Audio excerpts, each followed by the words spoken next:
നിങ്ങളുടെ പവർ കൂടുതലാണോ അപ്പൊ നിങ്ങളുടെ ലെൻസിന്റെ തിക്നെസ്സും കൂടുതലായിരിക്കും.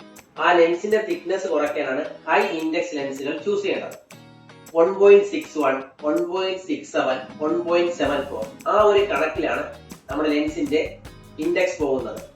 ഈ ഇൻഡെക്സ് കൂടുന്നതിനനുസരിച്ച് നമ്മുടെ ലെൻസിന്റെ തിക്നെസ് കുറയും. ചിലവർ വിചാരിക്കും ലെൻസിന്റെ തിക്നെസ് കുറയുന്നതിനനുസരിച്ച് ലെൻസ് പൊട്ടിപ്പോകുന്നത്. അത് തെറ്റായ ഇതാണ്. ലെൻസിന്റെ തിക്നെസ് കുറയുന്നതിനനുസരിച്ച് നമുക്ക് ബ്രേക്കിംഗ് വാറന്റി ഉണ്ട്, അങ്ങനെ പൊട്ടിപ്പോകത്തുമില്ല. അതുപോലെ തന്നെ ഒരു -2 അല്ലെങ്കിൽ +2 വരെ ആണെങ്കിൽ, 2ന് മുകളിലാണെങ്കിൽ 1.61 ബെറ്റർ ആയിരിക്കും.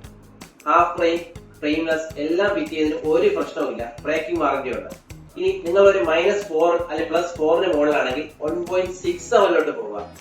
ഇല്ല, നിങ്ങളുടെ പവർ 8ന് മുകളിലാണെങ്കിൽ ഉറപ്പായിട്ട് നിങ്ങൾ 1.74 പോവുക. പക്ഷെ മുകളിൽ പറഞ്ഞ ഇൻഡെക്സിനേക്കാൾ വില കൂടുതലായിരിക്കും 1.74. പക്ഷെ വളരെ ലൈറ്റ് വെയിറ്റ് ആയിരിക്കും, തിന്നായിരിക്കും, നമുക്ക് മുഖത്ത് പാട് വീഴത്തില്ല, വളരെ വെയിറ്റും കുറവായിരിക്കും. നമ്മുടെ ഈ കണ്ണിങ്ങനെ ചുരുങ്ങി പോകുന്നതും ഈ കുറച്ച് വലിപ്പം കൂടുതലായിട്ട് തോന്നത്തില്ലേ ചിലരുടെ മുഖത്ത് നോക്കുമ്പോൾ, അത് അവർ ഹൈ പവർ ഉള്ളവരാണ്.